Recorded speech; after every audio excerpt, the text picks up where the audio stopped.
Here we go. Welcome to Wabash webinars. This edition is Black and Brown Students Matter. I am Nancy Lynn Westfield, Director of the Wabash Center, and Carly Hollinsby is our producer, and Paul Myrie is in the sound engineer's booth. We will be taking questions throughout our broadcast through Paul Myrie's email. So just email Paul at myhrep@wabash.edu to pose your question. And we'll get to those before the hour is up. That's myhrep@wabash.edu. Our conversation today is in direct response to this moment of social rebellions and the need to reckon with racial inequality in every sector of our society, particularly in our schools, particularly in higher education. That higher education has much work to do, and we've brought a colleague and a friend to talk about the work of higher education. Welcome, Reverend Dr. Jennifer Harvey. She is a writer, speaker, professor of religion at Drake University, where she also serves on as the faculty director for the Cru Scholars Program. We'll be talking a lot about the Cru Scholars Program. Dr. Harvey's most recent book, Raising White Kids, Bringing Up Children in Racially Unjust America, is a New York Times bestseller. She is also the author of Dear White Christians, for those still longing for racial reconciliation. Both of Dr. Harvey's books can be purchased through Amazon. Dr. Harvey also is a participant of the New York Times, has been seen on CNN. She's been seen on the National Public Radio. She's a preacher, speaker, baptized and ordained by the Baptist churches, and a friend of the Wabash Center and a friend of mine. So welcome, Dr. Jennifer Harvey, to the show. I'm so glad to have you. Thank you so much, Dr. Westfield. I'm so glad to be here. Tell us how you are famous for your work in anti-racism in higher education. And even before your books went out, I first became acquainted with your work because you were working with faculties on issues of anti-racism, cultural sensitivity. And then since your books have come out, right, that put you in the national spotlight. So yeah. We are glad that a scholar of religion is doing this work and has a piece of this puzzle on a national level, on a societal level. Tell us how you got to this work. One of the reasons why we're so glad to have you here is there aren't many of us who are doing this kind of work, particularly with the depth that you're doing it. So tell us why are you doing this? How did you get here?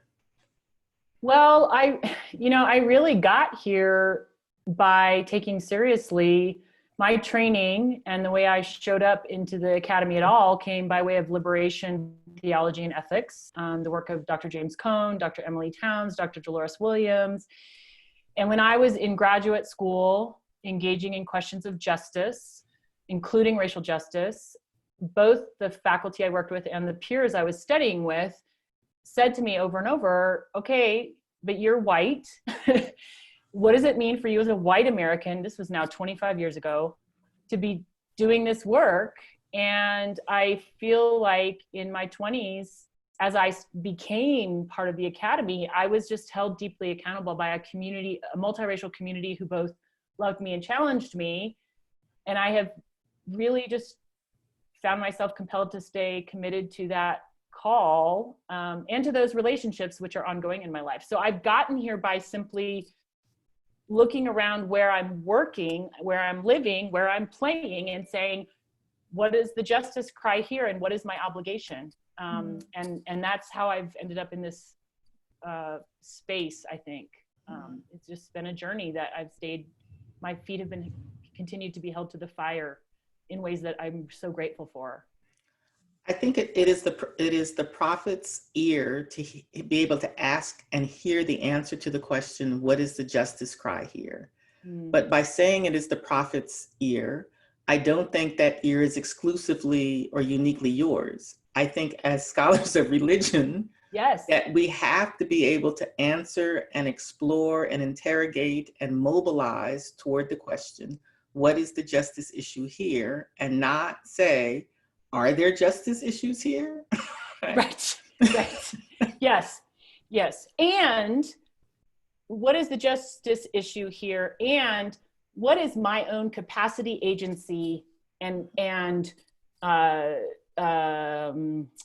informal power that I have access to respond to it, whatever I think my disciplinary training is? Because I think that my experience in the academy, and I certainly fell prey to this for some time, was to go, okay, so I'm here, I'm working in higher education, I have a mission for education and developing certain kinds of pedagogy, yes, all of that.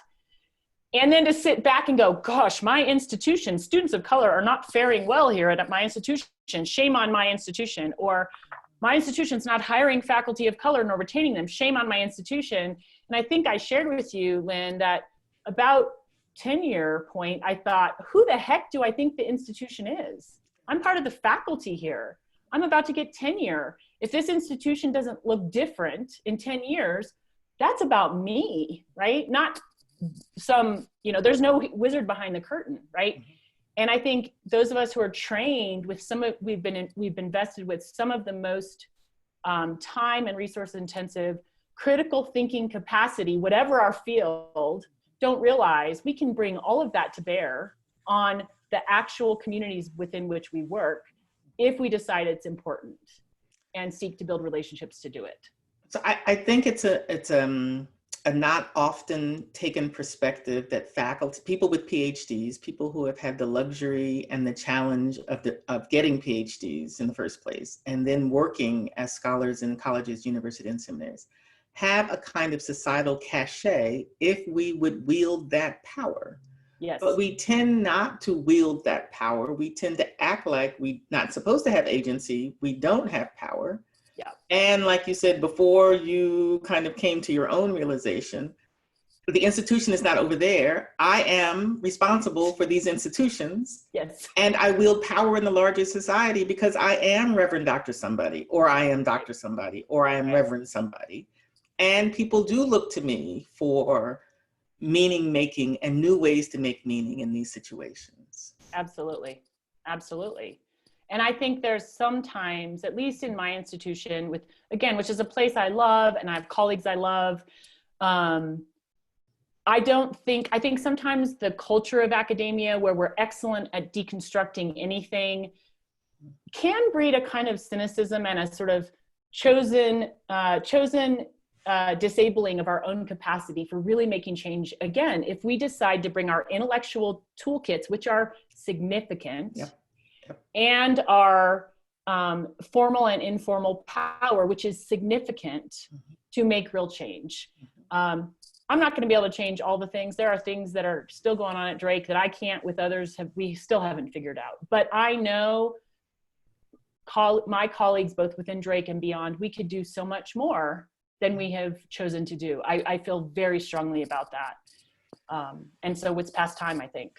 So Jen, I think inherent in your work are at least two things, more than two things, but at least two things: courage and creativity. From where do you get your courage?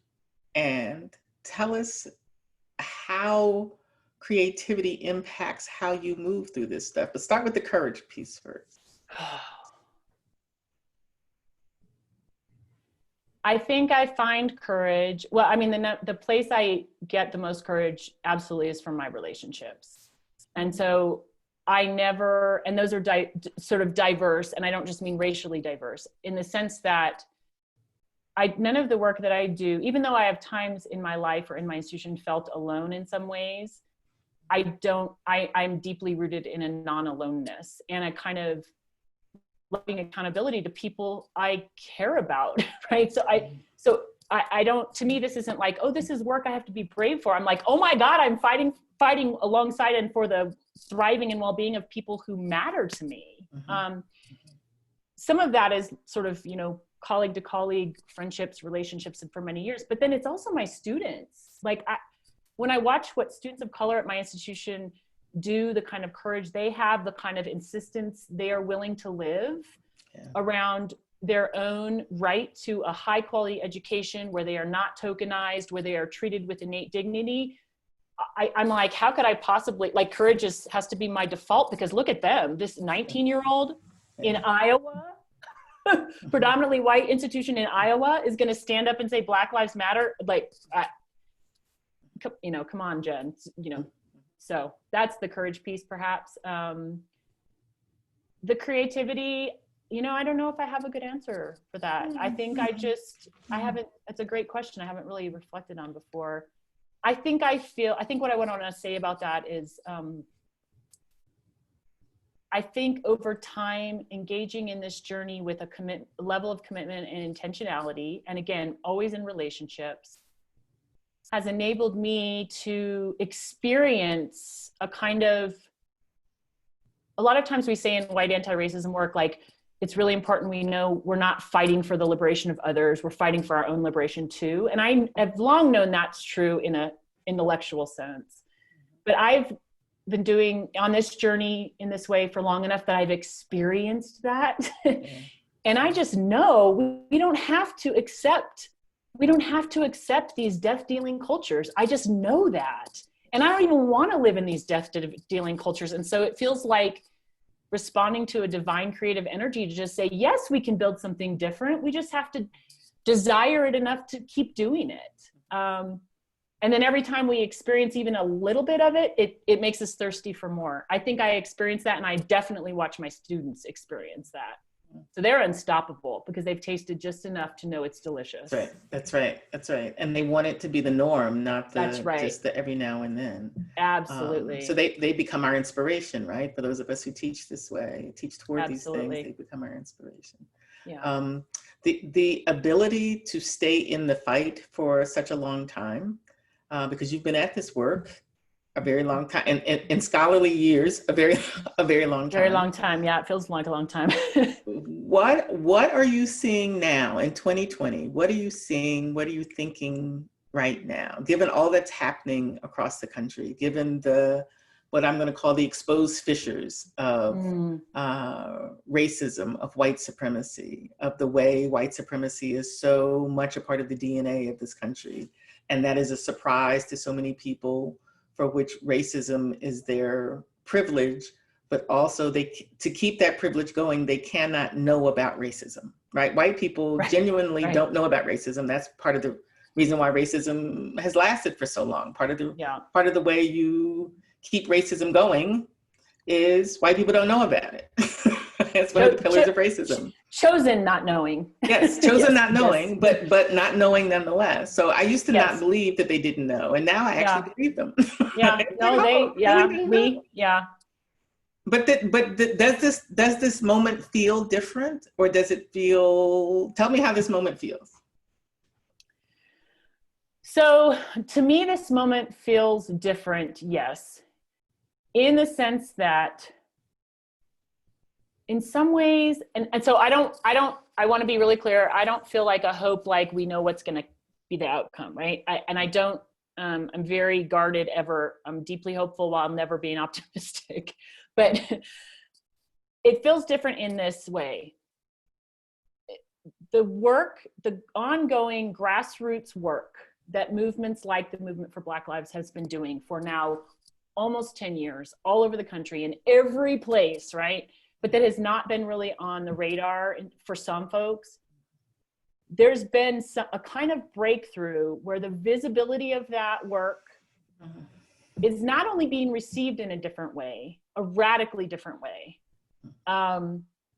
That's unique, but also the grassroots work that the Movement for Black Lives has done, and other organizations and movements too, but that, to me, that's where I sort of spend most of my time, has also, in the last 10 years, had an impact on white folks in some localities, and in some, there's been, inroads such that the other difference right now is that more white folks have more capacity than we had 10 years ago.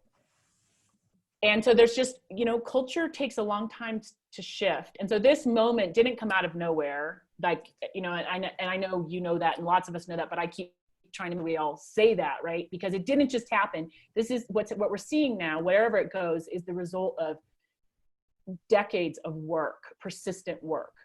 And so it feels different because, like, whereas, 5 years ago, if I walked into a faculty senate meeting wearing my Black Lives Matter shirt, which I used to do when the institution was rendering, you know, police violence against Black people invisible by not talking about it, I'd walk into my faculty senate meetings in my t-shirt, and I was like, I know people are whispering, and now it's like, oh no, it's Black Lives Matter is winning the argument.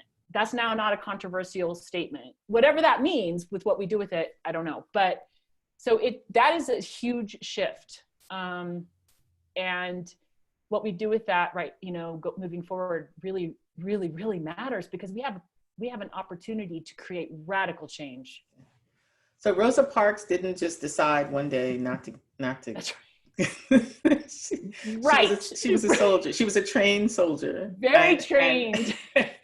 And this moment of changing the Mississippi flag has had constant legislation about changing the flag for many, many years. That's and it's taking hold, it's getting traction for the first time.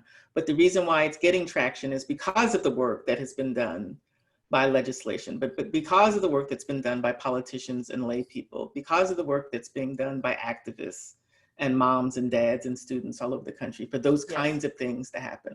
They're finally going to retire Aunt Jemima. She has worked for so long. Aunt Jemima.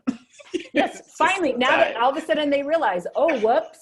Yes, like, I don't know where that was 5 years ago, but as you're saying, if you would ask me 2 months ago, are they going to change the Mississippi flag or retire Aunt Jemima? I'm like, no, are you kidding me? Right. And the fact that we're here to talk about it is fairly miraculous. This is something. Yep. So for our listeners, for our viewers and our listeners, if you would like to pose a question to Dr. Harvey, please email Paul Myrie at myriep@wabash.edu. That's MYHREP at wabash.edu. So Jen, people say in institutions in higher education, in seminaries, in religion departments, we are sympathetic with all this anti-racism stuff. We just don't know what to do. Or worse yet, institutions can't change to do anything differently. We just have to maintain what we have. That you and your colleagues at Drake University in the Crew Scholars Program have designed something new and answered the question, can things be different? Tell us about the Crew Scholars Program at Drake University. Yes. So what listeners should know immediately about Crew Scholars, CREW, it's not an acronym. Crew stands for This Is My Crew.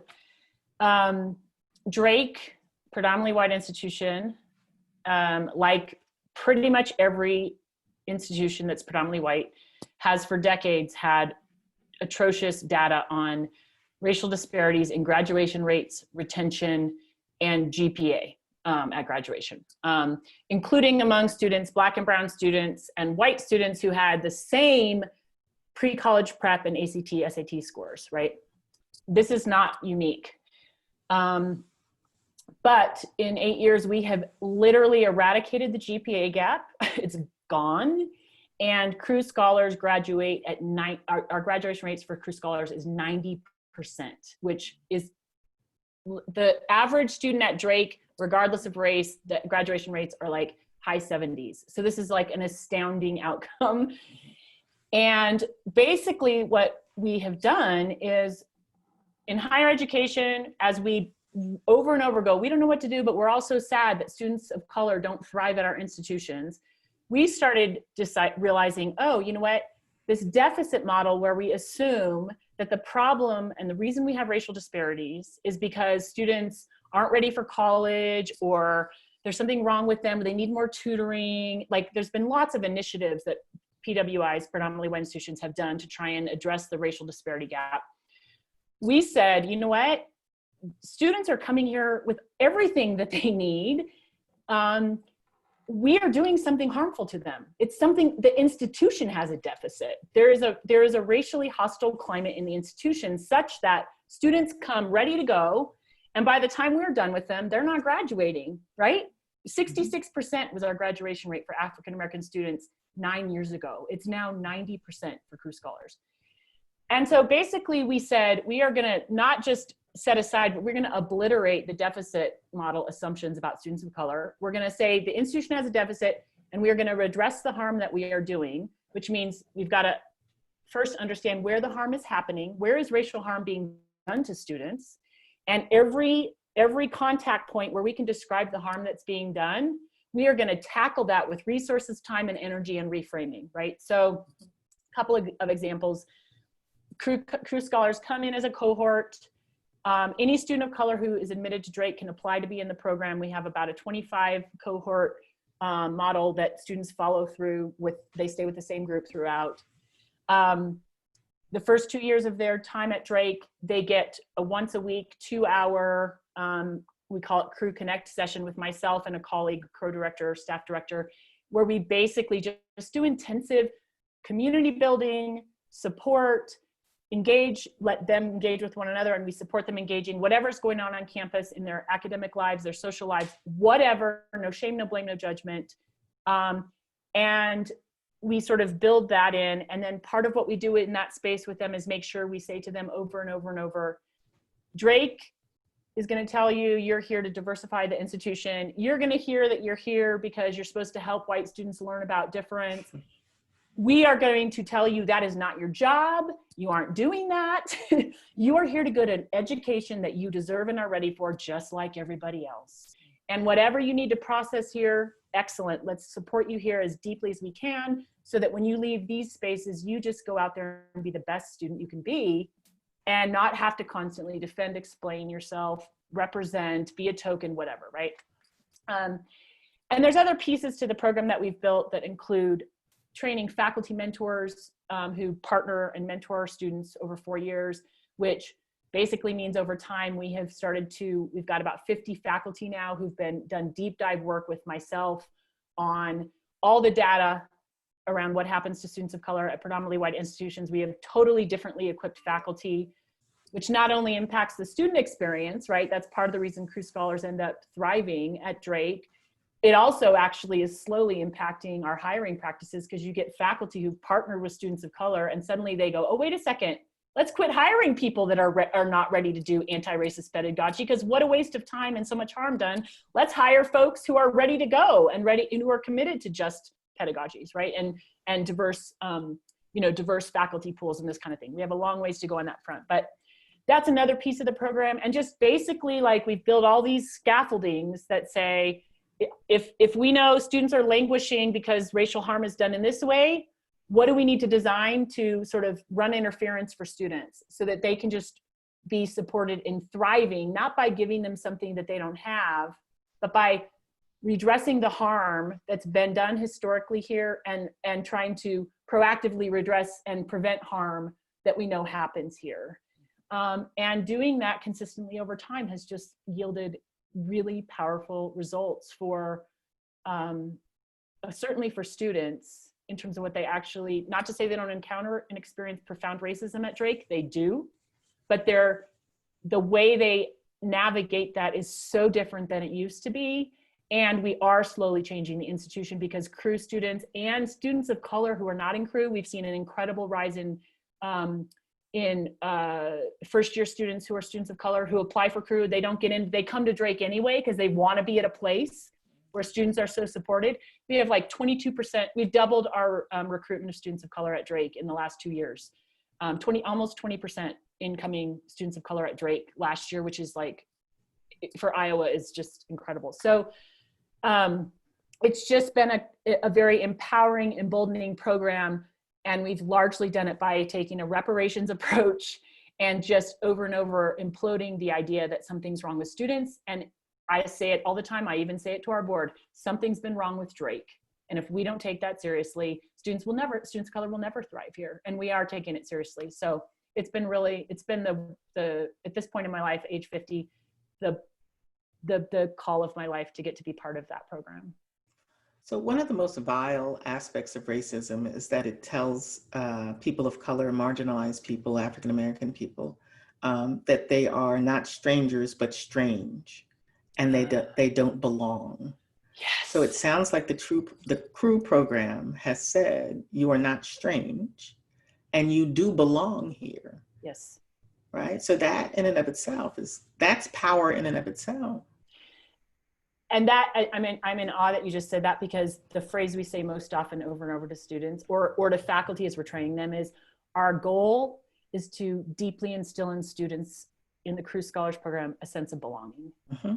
And, you know, and then again, to operationalize that means, for example, you know, we bring Cru Scholars to campus their first year, 3 days before everybody else. We build intense sense of belonging, not just for themselves with one another, but we basically say to them in a million different programmatic ways, this institution is your institution.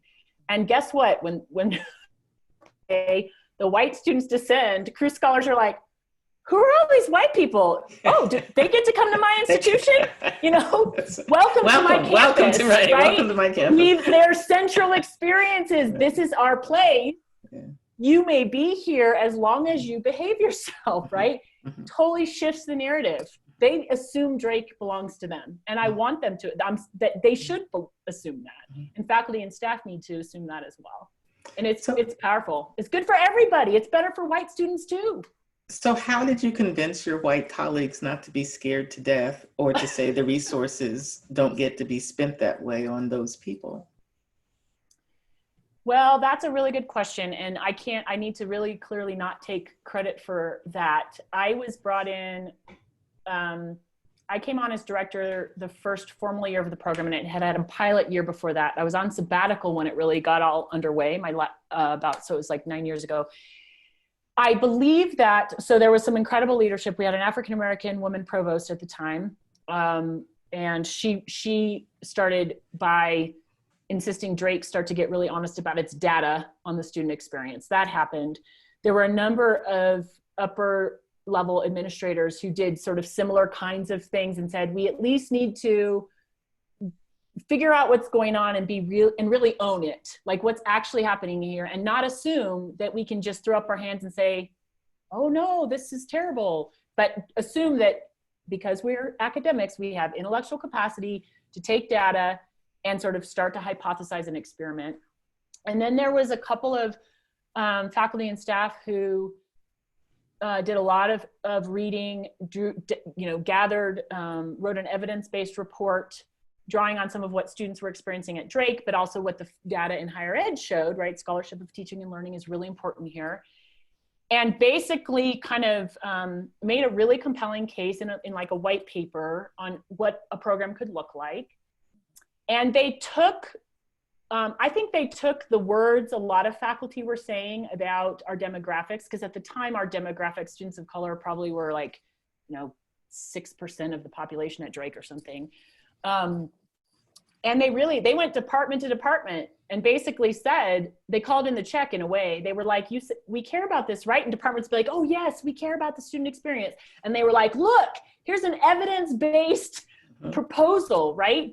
Could we, and they did their organizing work. And so they got departments, they would hear their concerns and give them, sit down and listen to them and respond in really genuine ways, but also like to kind of, so that by the time it got to faculty senate, everyone had had a chance to have a conversation about their reservations, and they were careful about how they brought the initiative to faculty senate, and they had just, they really thought like organizers. And so, and I honestly, when it was first brought to me, I confess, and I'm ashamed of it, but my colleague who really was churning on this, I was like, this is amazing. I love this proposal. And I was like, you're never going to get, I don't know how you're going to get this through. And I wasn't on campus at the time, but I was like, go for it. That's amazing. I can't imagine this is going to happen. And then lo and behold, they did it. So it was by really being strategic about their organizing.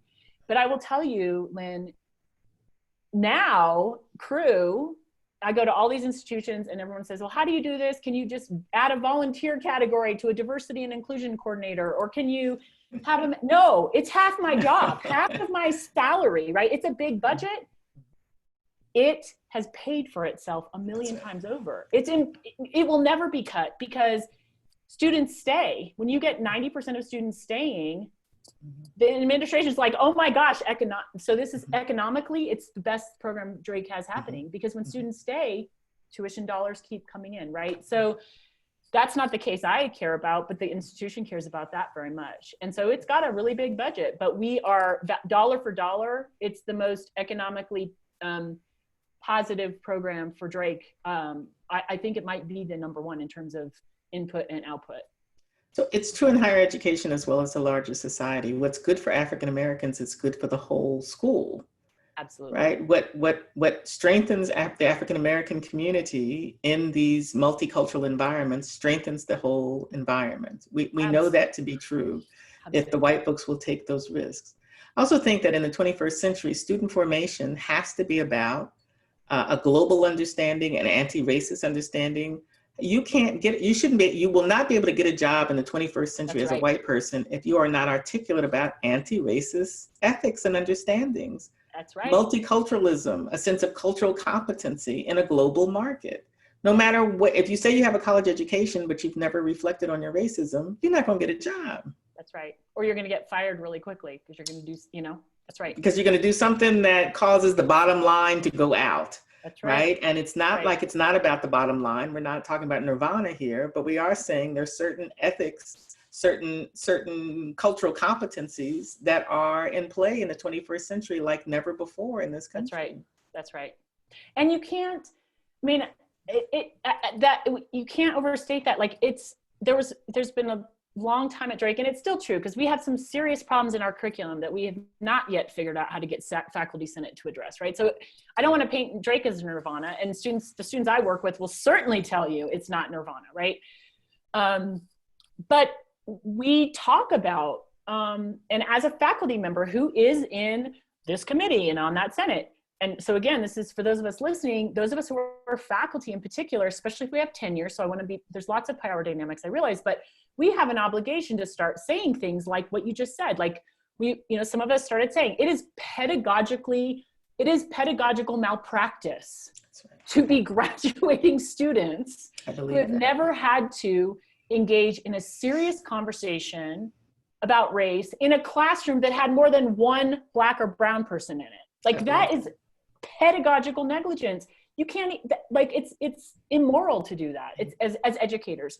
And so we have to think beyond our classrooms, like as members of an institution that claims to be, whether it's theological education or undergraduate education, what are we institutionally claiming we're doing? And if we are not living up to that, then it's incumbent upon me to go beyond just my classroom space where that might be happening and say, what is the institution doing and not doing, and which pieces? I can't do all of them, but there are some things that are outside of the lane of my classroom and my book writing, that I must, if I am part of this institution, take some responsibility for with others.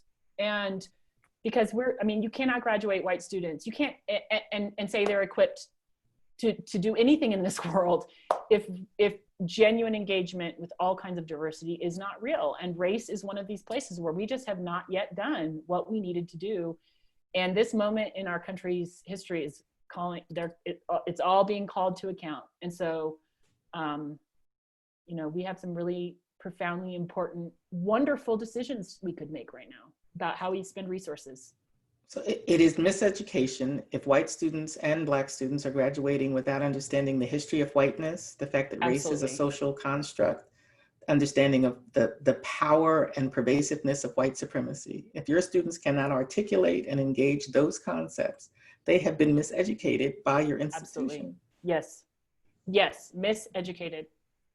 And even if they can talk about those things, but they haven't had the opportunity to be in spaces where they're doing that across lines of racial difference, that is another form of miseducation, because it's not just intellectual work. It's literally being able to engage in complicated, complex communities when our actual embodied differences are in the room as we engage all of these real life and death matters. To our listeners and our viewers, if you have a question for Dr. Harvey, you can email Paul Myhrep at myhrep@wabash.edu. Paul, do you have any questions? Are the questions coming in, Dr. Myhrep? The questions are coming in. Really enjoying the conversation so far. I'm going to pick this question first. This person wrote, one of my concerns is the damage that has already been done through institutional racism. How do we own and move forward in a healthy way, not pass forward? How do we repent and challenge the realities in our school and not sound like the white savior if the bulk of our faculty is white?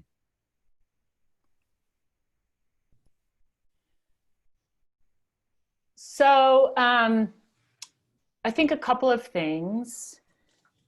I have lots of thoughts about the whole white savior problem, but in terms of the real racial harm that has already been done and that persists to this day, so different contexts are different. And so there, some institutions might have really visceral, clear, violent, I want to sort of acknowledge that I'm speaking to kind of an abstract general way, and different particular institutions might have particular kinds of racial harm that they have to account for, right? But I think one of the ways that we don't move too fast is we really start to name and account for and sort of literally document what has the harm been. And so I like to think about, and I do this with my students beyond my work with Crew, anytime we're talking about racial harm, anytime we're talking about racism, how important it is we move beyond the realm of sort of abstract concepts and really get material about it. Like, okay, let's actually put on paper what happens in the dorm halls. Where is it that the N-word gets used on this campus? What do first-year Latino students experience when other students hear that they have an accent? Let's document the actual racial harm so that we begin to recognize in really embodied ways its specificity and its particularity. And so we don't sort of gloss and sort of push past and just say, oh, our demographics show that we have racism. No, we have to really know what the harm is and get really granular about it.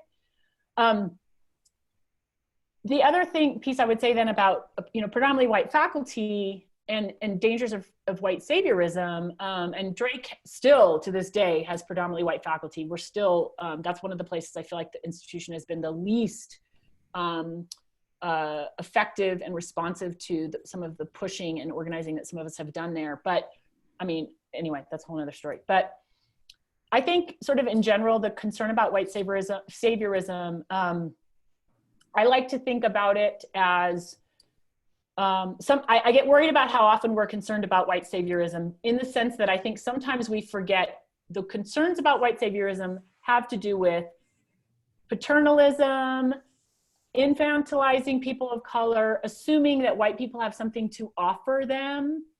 That is a very different racist way of moving into multiracial spaces than clarity about racism is a problem, it's perpetuated by white people, and white people have an obligation to challenge it.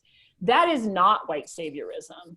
And so it sometimes can sort of, for white folks, create kind of this blurry line. But the ways I try and keep it clear is like, if I'm thinking I'm doing something for people of color or students of color, or like helping them because I have something innately to offer them, I'm on the wrong side of that line. If I am talking about racism, challenging racism, and putting time, energy, and resources where my mouth is, that's less likely. That doesn't mean I won't make mistakes, right? We can still make mistakes always, right? But it's less likely to sort of get into that yucky racist space of white saviorism. So when we think about an institution or faculty trying to really get some traction, the reality is if you've got mostly white faculty, it's gonna have to be mostly white folks that get this stuff going, if that's who's at your institution right now, right? Because even as we hire faculty of color, retention is really difficult when you've got racially hostile environments too. So I think, doing good evidence-based work, committing to organizing to get resources to support anti-racist initiatives, not just talk, but resourcing, those kind of concrete, measurable kind of indicators, or aiming for those, have to be on the table as those of us who are white sort of say, we're going to dig deep and make a commitment to this work. And that might look different in different places, but I think we have to have some concrete mechanisms by which we hold ourselves accountable to, okay, if we're naming X, Y, and Z as the harm places here, then as we do capacity building work with white faculty to do better around racial justice, we're also, again, putting our money where our mouth is, saying, here's some of the concrete ways that we're going to measure shifts in outcomes. And it's got to be hard, clear things like retention, like GPAs, like, you know, dollars, resourcing for budgets, those kinds of things, because talk is what we've mostly done, and talk does not change the experience of students of color, quite frankly. So, yeah, I don't know if that's totally helpful. I'm happy to have a follow-up email question to that, but those are the couple of the things that come to my mind with those kinds of real concerns. So Jen, talk about a basic, because I think it's a profound question to say, where is the racial harm? Part of the racist imagination, the white imagination, says that racism is not harmful. It might be a discomfort, it might be inconvenient, but the word harm, which I think is accurate, to bring into the racist consciousness, to bring into the white consciousness, the white imagination, that racism is not an inconvenience, it brings harm. Tell us more about harm. So students of color who experience racism on the campuses where they are, where they and their families have like allowed them to be, because they deserve a high quality education, as does every young person in this country. When they encounter racism, they are literally experiencing an attack on their humanity. It's an attack on an individual's innate dignity, their humanity, and their capacity to, you know, sort of move through day-to-day living without then having to create anticipatory defenses, protections, all kinds of strategies for deflecting and pushing back against those dehumanizing attacks on their well-being. And so what happens for students, and this is really deeply and well documented, is that literally when we, as any human being, right, when we experience attacks on our innate dignity and wellness and our safety,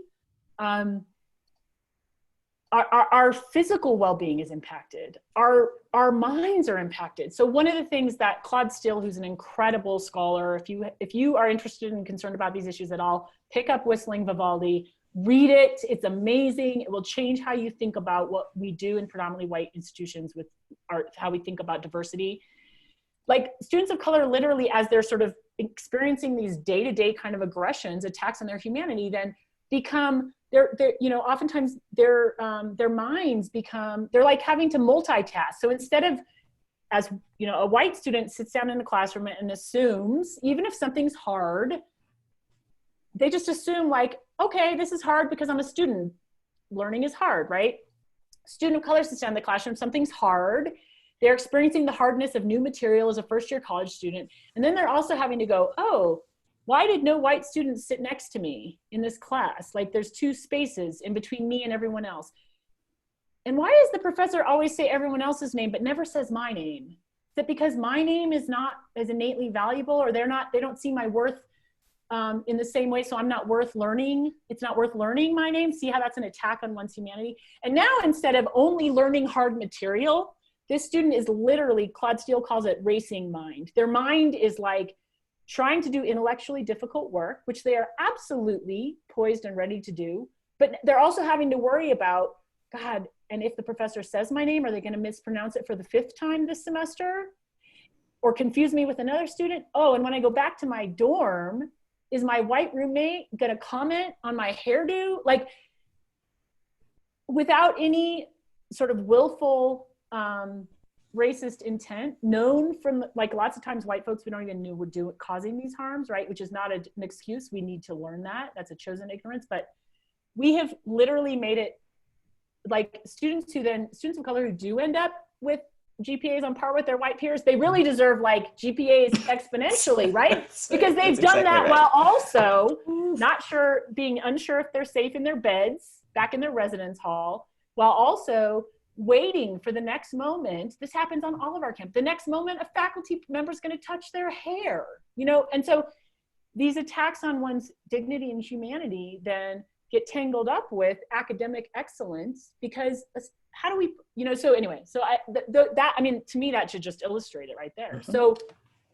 the kinds of interference and redressing harm I'm talking about are things as basic and fundamental as, for example, 4 years into the crew program, by mid-first semester, my colleague and I, co-director and I, we knew that Crew Connect, our Thursday night class, we would spend the whole time having to support students while they just like grieved and raged about what was happening to them in the residence halls, right?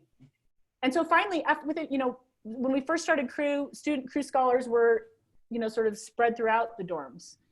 By the 4th year, we started saying to Drake, you can't do this anymore. We can document the racial harm. It's pedagogical negligence to keep allowing that to happen. And so by the 5th year, we started inviting crew scholars if they wanted to, and 99% of them choose to do so, to live together.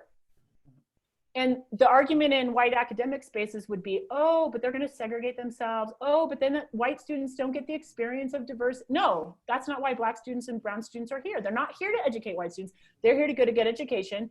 Dorm life is making that impossible or difficult. It's our obligation to create safety for them in the dorms. And the only way we can do that right now is to let them all live together so that they have a built-in insulation from the aggressions that will still continue to happen, but they've got more insulation from it. Really granular, concrete, but we had to explain over and over to Drake, and we still do, well, this is why we're supporting this, and this is why we're insisting on this, because they're not here for white students' well-being, right? Now, ironically, sort of like economically, it's been to the benefit of the institution. We have found that when students of color feel emboldened, empowered, and supported, they are more likely to engage in meaningful relationships with white peers because they aren't under threat at nearly the level, right? And so actually it's been better for white students because there's more healthy interactions because students of color aren't experiencing the level of daily peril that they do when they're not supported in this way and resourced in this way. Thank you. Paul, next question. I'm going to try to combine a couple questions here from different scholars who are contingent faculty.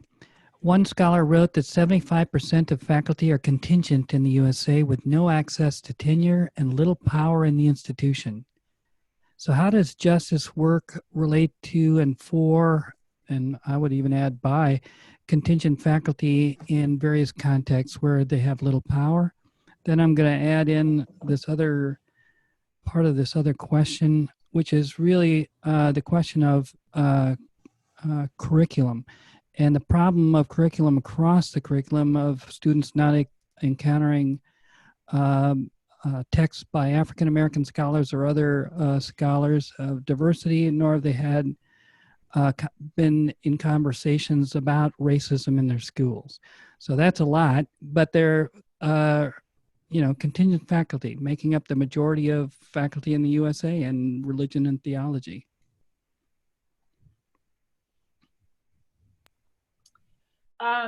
So, the reality of how many scholars experience contingent appointments and are experiencing contingency, I think, I would name as a crisis in the academy, in higher education, in theological education. To me, I guess I don't have any, I don't think I have any sort of profound insights or responses to that real crisis that are different from what I see contingent faculty themselves sort of organizing for, trying to raise visibility and awareness about. I would say to those of us that are not in contingent positions, and we are having, I'm in a department where we've had some of these conversations, that organizing, like those of us that are in non-contingent appointments have, again, a moral obligation to think as organizers and start, even if we don't know quite how to solve the problem, because there's so many crises in higher education right now. I mean, I think the future of higher education is really an unknown one in many ways. But I think, I've been in spaces where departments at Drake have said, okay, we're going to, as a department, agree that we're going to,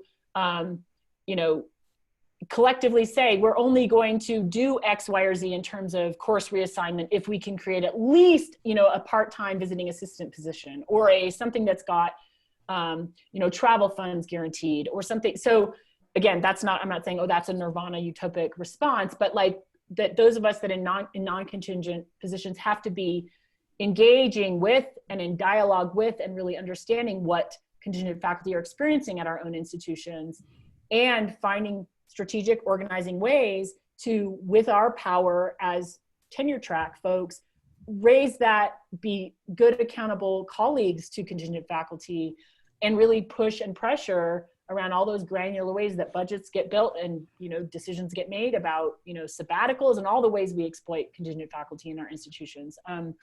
So that's not a response fix, but I think there's a larger moral arc around putting justice at the heart of how we even think about what it means to be faculty right now, and again in ways that also build our skills around organizing. The curriculum question, I think the way I think about this is that we've at Drake though many of us for a long time were sort of raising awareness about pushing on, challenging around questions of curriculum, everything from ethnic studies programs to African American studies programs, to how we think about general ed and what kinds of general ed requirements we have, et cetera, et cetera. We've been doing that for a very, very, very long time. We have a long ways to go. But I would say that one of the things that we've experienced is that the more successfully we have supported and emboldened and grown the sustained presence of students of color on our campus, the more we have found that we've got traction and voice and capacity to push that conversation harder, because we're building a constituency within the institution who, it's not above me at all in some of these hard faculty conversations about curriculum, for example, to let, the 150 students I work with know, hey, guess what's being talked about today? It's Faculty Senate. I think it would be a wonderful time for y'all to walk in the room if you're interested in how faculty talk about curriculum here. And all of a sudden our conversation, white people will talk differently when there's lots of people of color in the room. And so sometimes figuring out where we're going to start to build and intervene in a white racist culture. And so at Drake, I feel like one of the places we've most started has been in the student experience, that can also be in ethical ways leveraged to help move along other pieces, because there are claims my colleagues would make 10 years ago about curriculum that now, whether they believe it or not, I don't know, and I don't actually care. I know they won't say the same things out loud because they've got 150 Black and brown students who know that Drake is their institution, listening to what they say. And it's shifted the way faculty talk about curriculum, even though here remains a place we still have much more growth to do. So I think we have to be, get concrete, dial into where we can start to really have an intervention, and then over time, and stay at it for a time. Crew's been in place for 8 years. That's young, but it's in 8 years, we've had to do, things are happening now that weren't happening 4 years ago. Then we start to sort of build out from there how we can leverage that for other kinds of anti-racist transformation. One of the aspects of the contingency faculty question is that there's been a significant uptick of people of color, particularly African American and Latino scholars with PhDs in religion and theology, at the same moment that there are very few or drastically decreasing tenure track jobs. So there's a growing percentage of contingency faculty, but there's also a growing percentage of scholars of color faced with having a career where they're never tenured or tenure track faculty, they're only contingent. Yeah. So that's, some of that is the times we live in, and the times we live in are a result of racist decisions. Yes. Last question, Paul. Okay. What do your faculty colleagues engage or resist the most when having difficult conversations about white supremacy, white privilege, and racism? How do you help them move forward? What do they resist the most? It really varies. Drake is a kind of hybrid undergraduate, but also professional school model. And so I can kind of predict in, like, if we're talking about faculty writ large around questions like, say, the curriculum, I can kind of predict which schools are going to kind of present and engage in what ways relative to questions of diversity and anti-racism. And the defensiveness is going to be kind of a different thing. So we certainly have strong, deep-seated language in our faculty around liberal arts means X, and all of this diversity stuff is like a liberal agenda of social justice. Like, that's not really education, right? So that those kind of, I don't know if this is the right language, but old school kind of voices are certainly still in the mix. But in the almost 20 years I've been at Drake, 16 years, their power has shrunk because we've just kept doing the work. And so I think another defensive point is there are faculty for whom, even if sort of intellectually they feel on board with the kinds of things we're talking about, if we start talking about anti-racist commitments and real, meaningful, robust diversity, not sort of imperiled tokenism, there's a lot of white faculty who their intellect might be inclined in a certain way, but they still feel all this shame and fear and like, oh, I'm really going to F this up, right? And so there's like resistance that comes around that because, and that's not just a faculty, like that's a white US American problem. Like when you start really engaging across racial lines or in meaningful ways around anti-racism, you make mistakes and it feels scary in our bodies to some of us. And that's partly the layers and layers of white formation we've had. And so there's really no way through that, but through it. And so the ways that I feel like I've tried to be committed to transformation in my own institution is to always speak truthfully. I never sugarcoat. I'm committed to trying to never sugarcoat. I try and tell the truth. I try and center students' voices and experiences, but I also am like really committed to saying there is not a white person in my institution that I would not work with as long as good faith is being shown, because I also have had to journey and I'll be journeying the rest of my life. And I feel like I've kept white people human in my institution too. I don't sort of assume that someone who's resistant it's because they're only demonic, right? I assume they're afraid or they don't understand or they're, and I assume that that's also me sometimes. And so over time, I feel like there's a few of us at Drake who've really committed to creating an empathetic, compassionate space, but one that's also totally fiercely truth-telling, and said, you know what, we'll work with anybody as long as you're willing to tell the truth too, and try and help be truthful, right? And I think folks, if they feel like they're not being demonized, will sometimes decide to sort of join in over time. And I think I've seen that happen at Drake. There's more white folks now that I would point to and say, oh, you know what? There's not three of us that have to do all of the things. Why don't you call that person over there? He's like taking the next step, and right, like he can be on that committee, right? And for growing an anti-racist kind of cohort of folks, I think at Drake, that by just continuing to do it, even when it's hard, and even if we don't know what's going to work, like it's really long-term work, but it does happen if we keep taking step after step after step. Dr. Harvey, your latest book is Raising White Kids, Bringing Up Children in Racially Unjust America. Give us a snippet, because we're going to buy it. We're going to read it. Okay. We're going to have our people read it. Okay, good. And I think it's even if you don't have kids, because we're all raising kids, and we all deal with white people, whatever our own race. So basically it's a look at, I was asking how to bring white anti-racist formation to my own life as a parent of two young children, when I realized I could talk about racial justice and do anti-racist activism in all kinds of spaces, but I didn't know how to talk to a 3-year-old about why she couldn't sing One Little, Two Little, Three Little Indians, right?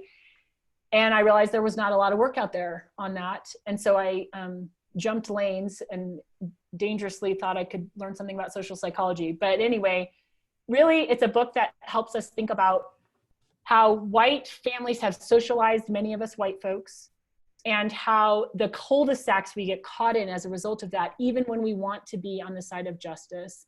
And so it's sort of an honest, my own journey, my own family look at how we sort of change the paradigms in terms of how we think about challenge, there really are challenges to be committed to racial justice and be a white American, because we're put on the wrong side whether we want to be or not. And so it's a book that tries to help us find paths in our socialization towards making it seem more like we could step onto what I think of as the right side, the side of justice. And so, and it's full of stories about my own two really cute, wonderful children. So I have good news for the listeners and for the viewers. Jennifer Harvey will be doing a second webinar with us. The second webinar will be Tuesday, July 21st from 3 o'clock Eastern Time. Jennifer Harvey will be joined by our second guest, Dr. Melanie Harris, and they'll be talking about allyship. What does it mean for people of color and white people to be allies, and for white faculty members to be allying with people of color in these institutions to make a way in this moment. Jennifer, I want to thank you for this conversation that so many, I got the call, so many African-American colleagues got the call from good-hearted white folks saying, what do we do? And my response then and now is call some white people who know what to do. Stop asking victims of racism, what do we do? Yeah. So I am very happy, very even proud that there is a person to call, that Jennifer Harvey's wisdom and experience is available to do this kind of education. So I appreciate you a great deal. Thank you so much, Lynn. Those words mean a lot to me. Thanks for having me.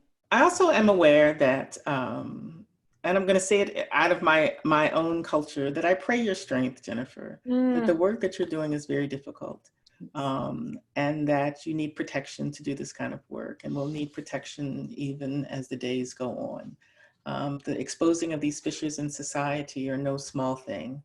And for folks who are doing this work, it is a time that we pray for your protection. So thank you.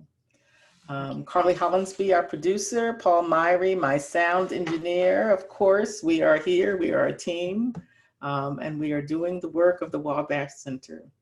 So for the listeners and for the viewers, I thank you for tuning in, and we will see you the next time. And we're out. What a terrific conversation. Thank you. Thank you so much.